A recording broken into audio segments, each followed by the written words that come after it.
Imagine standing in Anatolia at the end of the 13th century. There is no Istanbul, no vast imperial army, and no Ottoman Empire. A power vacuum has opened across the region. The Seljuk Sultanate is fracturing under Mongol pressure in the east, while the Byzantine Empire struggles to maintain its western provinces. This map illustrates the result. Anatolia has splintered into dozens of competing Turkish principalities, known as beyliks. On the northwestern edge sits a small territory near Soet. Led by Osman, this group appears insignificant compared to its larger rivals. Osman's success relied on his specific geographic placement. Because his territory sat directly on the crumbling edge of the Byzantine border, his followers could absorb the retreating empire's resources piece by piece. Later chronicles would surround the dynasty with grand, mythical origin stories. The historical reality, however, is poorly documented and driven by practical necessity. The frontier was a rugged environment of isolated stone forts like this one. Success relied on shifting local alliances and quick raids over massive warfare. Osman grew his base through a strategy of incremental absorption, targeting weakened Byzantine settlements to pull local resources and manpower into his own orbit. Empires are built through the slow, calculated accumulation of local resources and geographic opportunism. In 1302, the Ottoman state reached a point where it could no longer be ignored by the Byzantine center. This was the year of the Battle of Baphius.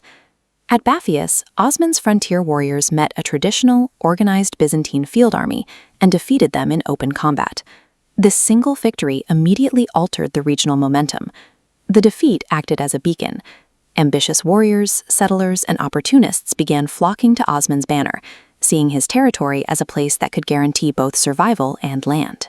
Following Baphius, the Ottomans moved beyond being a local border nuisance, establishing themselves as a recognized, viable state capable of projecting power. As the state grew, it faced a new evolutionary hurdle, the fortified and wealthy city of Bursa. Bursa represented a higher class of target than rural forts, protected by heavy stone defenses and connected to the broader Byzantine world.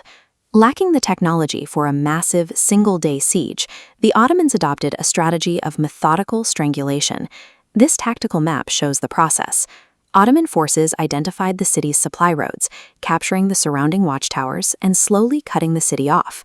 The blockade lasted nearly a decade, demanding absolute control of the local geography to starve the city into submission.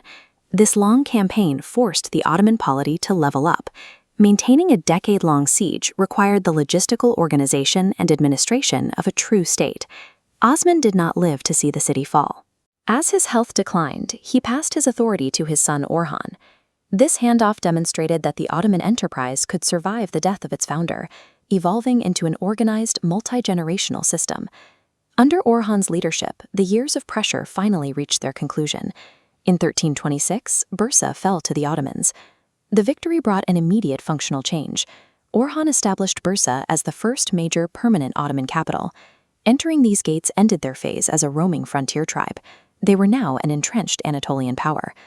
Bursa's capture secured a major capital and a vital geographic position. From this new base, Ottoman territory extended directly to the Sea of Marmara. The map highlights the Dardanelles Strait, the narrow water separating Anatolia from the Balkans. By reaching this specific coastline, the Ottomans had positioned themselves for their most dangerous move yet, crossing into Europe. On this parchment map, geography defines the limits of power. The Sea of Marmara and Dardanelles form a physical barrier, severing Anatolia from Europe. This expanse posed a question: could a nomadic state actually cross this water and stay? Orhan recognized that the raiding tactics used by his father, Osman, had reached their limit. To survive, the Ottomans had to become more than a collection of mobile warriors. This historical miniature depicts the transition. Orhan established a formalized system in Bursa, building a bureaucracy, a tax system, and standing military forces capable of long-term occupation. With this administrative machinery in place, the Ottomans finally possessed the capacity to govern conquered land indefinitely, rather than simply plundering and retreating. Across the Dardanelles, the Byzantine Empire was in the middle of a civil war that would exhaust its remaining strength. As rival factions fought for the throne, they drained the imperial treasury and left their frontier borders largely undefended. Emperor John VI Cantacuzene found himself desperate for manpower, looking for any outside force that could help him secure his claim. The path into Europe opened not through an Ottoman invasion, but through a decision made within the Byzantine court itself. Seeking to tip the scales of the civil war, Cantacuzene officially requested military assistance from Orhan. Ottoman troops did not have to fight their way across the water, they were ferried over as invited allies. During the intervention in the early 1350s, the Ottomans secured a physical position at Simpe, a small fortification overlooking the Dardanelles. For the first time, the Ottomans held a fortified military base on European soil. They were no longer just visitors, they were neighbors. It is a recurring pattern in history. An army invited across a frontier to solve a domestic crisis rarely leaves once the fighting is over. In 1354, a powerful earthquake struck the Gallipoli region, altering the balance of power in a single night. The tremor shattered the walls of local fortifications, as seen in these layered stone ruins. With the Byzantine defenses in literal pieces, the peninsula was suddenly vulnerable. Ottoman forces immediately moved into the ruined city of Gallipoli, occupying the abandoned fortifications before the Byzantines could repair them. Orhan's commanders didn't just occupy the city, they brought in settlers and reinforced the walls, turning a disaster zone into a permanent base. This natural disaster provided the opening needed to turn a temporary military foothold into permanent territorial expansion. The geography of the Ottoman state had shifted. Anatolia was now the interior, and the front line had moved across the sea. Directly ahead lay the Thracian plains, the gateway to the rest of the Balkans. Byzantine cities that once relied on the sea for protection were now directly in the path of a land advance. Through a combination of political invitation and natural catastrophe, the barrier to Europe had been breached. Orhan had opened the door to Europe and established the administration necessary to sustain the crossing. His successor, Murad, inherited a state that now operated on two continents. The frontier era was over. From this base at Gallipoli, Murad began the systematic expansion into the Balkans, turning a frontier principality into a regional power. Ottoman routes soon extended deep into Thrace, moving toward Adrianople and bypassing the coastal defenses that had held for centuries. The question was no longer whether the Ottomans could enter Europe. The question was how far they would go. Crossing the Dardanelles and stepping onto European soil proved the Ottomans could breach a physical border, but entering a new continent is entirely different from staying there. Until this point, the Ottoman advance relied heavily on nomadic cavalry. These light riders excelled at crossing borders, striking quickly and returning with plunder. They were incredibly lethal, but they lacked the capacity to occupy the land they raided. That dynamic shifted when they pushed deep into Thrace and captured Adrianople, modern-day Edirne. By seizing this massive stone infrastructure, the Ottomans locked down the primary thoroughfare linking Constantinople to the rest of the Balkans. Taking that road network solved one problem while creating a much larger one. Suddenly, Sultan Murad found his forces deeply exposed, peering directly into the fractured, hostile expanse of the Balkan Peninsula. If Murad simply pushed his raiders further up those roads, the scattered European armies could easily envelop his vanguard, cut off his retreat to the Straits, and destroy his presence in Europe completely. Sustaining a long-term campaign required vast supply lines, fortified garrisons, and a complex logistical chain. Frontier horsemen couldn't manage that kind of deep continental warfare on their own. To survive on this side of the water, Murad had to evolve. He needed to convert a highly mobile, nomadic raiding force into an immovable, bureaucratic state. This network diagram illustrates the new military structure Murad began engineering. He integrated his traditional light cavalry with heavily armed infantry units, building a centralized command system that could execute complex, prolonged campaigns. But soldiers alone couldn't hold the region. As the network expands, notice how Murad incorporated the local Balkan lords. By accepting their political submission and demanding tribute, he turned former rivals into reliable resource pipelines that fed directly into his central command. Finally, he locked this new structure in place using physical infrastructure. By constructing fortresses and securing the roads connecting these alliance nodes, He built a rigid, unyielding grid over the conquered terrain. The Ottoman frontier stopped functioning like a moving border. It operated as a mechanical, self-sustaining engine designed to permanently absorb territory. This newly organized machine pushed outward against an enemy that couldn't match its cohesion. The traditional powerhouse of the region, the Byzantine Empire, had fractured and decayed, leaving a massive vacuum of political authority across the peninsula. Into that void stepped a chaotic mix of Serbian lords, Bulgarian rulers, and local factions. Instead of recognizing the threat marching up the highway, these leaders exhausted their wealth and manpower fighting each other over regional disputes. Murad recognized this dysfunction and weaponized it. He isolated these factions, playing them against one another to clear a path for his expanding armies. The first true stress test arrived in 1371 at the Battle of Maritsa, when a massive Serbian-led coalition gathered to halt the Ottoman advance. The clash demonstrated the lethal efficiency of the new Ottoman army. The integrated force of cavalry and infantry utterly crushed the disorganized European coalition. Yet the true measure of this victory came in the months that followed. As we see in this medieval stone fortress, the Ottomans cemented their success by installing permanent garrisons, laying roads, and demanding tribute from surrounding towns. By rooting themselves into the bedrock of the Balkans, they made one thing perfectly clear: attempting to resist the Ottoman advance carried a fatal cost. Still, relentless territorial expansion generates a counter-reaction. The more land Murad swallowed, the louder the alarms rang across Europe. By the late 1380s, the remaining Balkan powers understood that fighting independently guaranteed their destruction. They pooled their surviving armies to mount a massive unified defense. In the summer of 1389, these two massive forces collided here, on the sprawling, hazy plains of Kosovo. The scale of the combat was devastating.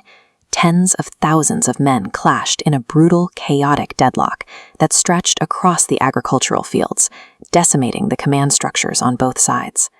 For the European coalition, this was a desperate, coordinated attempt to completely dismantle the Ottoman state-building engine before it could consume the rest of the continent.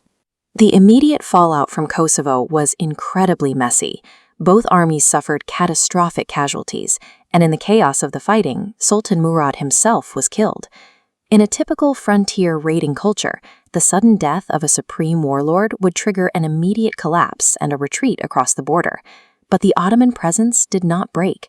The complex web of alliances, fortified roads, and disciplined infantry that Murad had spent decades building functioned exactly as intended. The system held the territory firmly in place, even without its architect. Surviving the loss of their leader proved the Ottomans had completed their transition. They were now an institutional superpower, permanently embedded in European soil, and prepared to expand into a towering empire. This map tracks the Ottoman army's position in the Balkans following the death of Sultan Murad. His death did not pause the Ottoman war machine. Instead, the state's momentum continued eastward. That momentum was now directed by his son, Bayezid. Bayezid campaigned with a speed that earned him the title of the Thunderbolt. He aimed to transform a regional frontier power into a highly centralized, command-driven empire. To do that, he executed a dual-front strategy. He accelerated military campaigns westward into the Balkans, while simultaneously absorbing rival Turkish states eastward in Anatolia. Bayezid's relentless expansion left the established medieval world in a corner. Surrounding powers were forced to either submit immediately or form massive coalitions to fight back. Europe chose to fight. A major Christian coalition formed, bringing together a large, confident army from across the continent. In 1396, this crusading force met the Ottomans at Nicopolis. The coalition's intent was to permanently break Ottoman power in the Balkans. The battlefield reality proved very different. Bayezid's forces used disciplined formations and superior cavalry maneuvering to shatter the European coalition. By defeating the gathered strength of the continent's most experienced knights, Bayezid established the Ottomans as the primary military authority in the eastern Mediterranean. Secure in the west, Bayezid rapidly pivoted his attention. he aggressively consolidated his Anatolian territories in the east. But the east was already dominated by Timur. He had consolidated a massive territory spanning Central Asia and Persia, governed by a military that had yet to face a major defeat. This diagram maps the collision. Bayezid's eastward consolidation and Timur's westward expansion were aggressively claiming the exact same political space. Neither ruler was accustomed to stepping aside, and diplomacy quickly failed. The friction at their borders continued to escalate. Bayezid's expansion had pushed the Ottoman borders to their limits. By claiming the same buffer states and trade routes Timur was already absorbing, he made a large-scale confrontation inevitable. The collision finally happened in 1402, near Ankara. Bayezid confidently marched his army deep into Anatolian territory. He walked onto a battlefield controlled by Timur. Timur brought superior numbers, mobility, and deep battlefield experience to the fight. Under the weight of Timur's maneuvers, the Ottoman formations lost cohesion. The lines began to unspool, and eventually they broke. In a matter of hours, the Ottoman military structure, honed over decades of expansion, was completely dismantled. The immediate aftermath was devastating. The Ottoman army suffered a total defeat, and Bayezid himself was captured on the battlefield. The disaster exposed a fatal flaw in Bayezid's state building. He had tied the entire centralized system to his absolute command, meaning his removal caused the whole system to fail instantly. This map reveals the immediate consequence. The unified Ottoman territory shattered into fragmented borders. But a power vacuum opened, sparking a deadly civil war among Bayezid's sons. Amid the chaos, one faction began a decisive move toward the capital of Bursa. The legacy of the Thunderbolt was not a consolidated empire, but a shattered map and a desperate fight for survival. The Battle of Ankara shattered the illusion of Ottoman invincibility. In a single stroke, the central authority of an expanding state burned away. Defeat triggered an even more immediate threat to the state, a succession crisis among the brothers. Looking at this map, Anatolia fragments into 4 distinct zones. The sons of Bayezid divided the landscape, turning the state their father built against itself. Military conquests build borders, but an empire's true test of survival is navigating the power vacuum of a divided throne. For 10 years, those borders fluctuated in continuous civil war. The Interregnum drained resources and fractured alliances. Then, Mehmed I emerged as the unifying force, steadily subsuming rival territories until the map of the Ottoman state was whole once more. As the map unified, Mehmed I prioritized internal stabilization, ensuring that territorial reach was backed by political permanence. The next generation focused inward. Under Murad II, the Ottomans constructed a stronger, centralized bureaucracy, moving power firmly to an imperial center. The decade of civil war exposed exactly where a loose confederation of territories was vulnerable. By replacing regional loyalties with a professionalized central administration, the state built the structural durability required for its next major leap. With the core recovered, the Ottomans turned toward a target that sat squarely at the center of their world: Constantinople. A moment of wonder. For centuries, the Byzantine capital carried immense psychological weight. Armies routinely shattered against it, leaving a legacy of absolute vulnerability. This photograph shows the exact physical reality of those defenses. The Theodosian walls are a massive, multi-tiered structure of layered stone, designed specifically to trap and crush traditional assaults.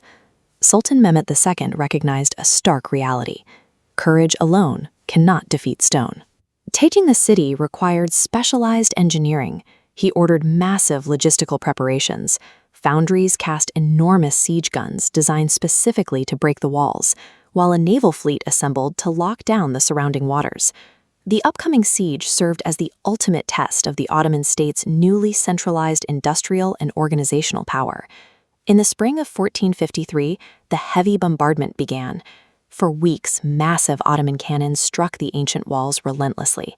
But a tactical stalemate set in. Byzantine defenders quickly repaired the breaches by night and effectively blocked Ottoman naval access using a massive iron chain across the harbor. To bypass the strict blockade, Mehmed engineered an audacious lateral solution. He ordered his military to drag dozens of warships over dry, hilly land, physically bypassing the chains to drop directly into the unprotected harbor. That single feat of engineering broke the geometry of the battlefield. It stretched the defenders past their limit, broke the city's resistance, and ended the siege. On May 29, 1453, the ancient walls finally gave way. Constantinople fell, and the Byzantine Empire ended permanently. This image captures the scale of the city's transformation. The massive Islamic calligraphy medallions hanging inside the Hagia Sophia stand as physical proof of the Ottoman state absorbing and repurposing the city's cultural heart. The Ottomans crossed a definitive threshold. They shed their status as a frontier power between worlds and established a centralized intercontinental empire. Their supremacy emerged from a potent combination: strategic geography, disciplined military design, and the institutional resilience to absorb catastrophic setbacks and rebuild stronger. Constantinople anchored the state for centuries. Its fall didn't trigger a decline. It provided the administrative center for an empire that would endure through the industrial age. This photograph shows Ottoman soldiers with modern rifles in trench positions. It illustrates the much later reality of the 20th century, where the empire faced the brutal pressures of mechanized warfare and rising nationalism. As seen in this image of steamships filling a dense harbor, late-stage technological shifts, global economic competition, and internal transformation slowly fractured the state. The Ottoman Empire's true legacy is its immense longevity. It built a complex institutional framework that allowed it to rise steadily over centuries and decline over centuries.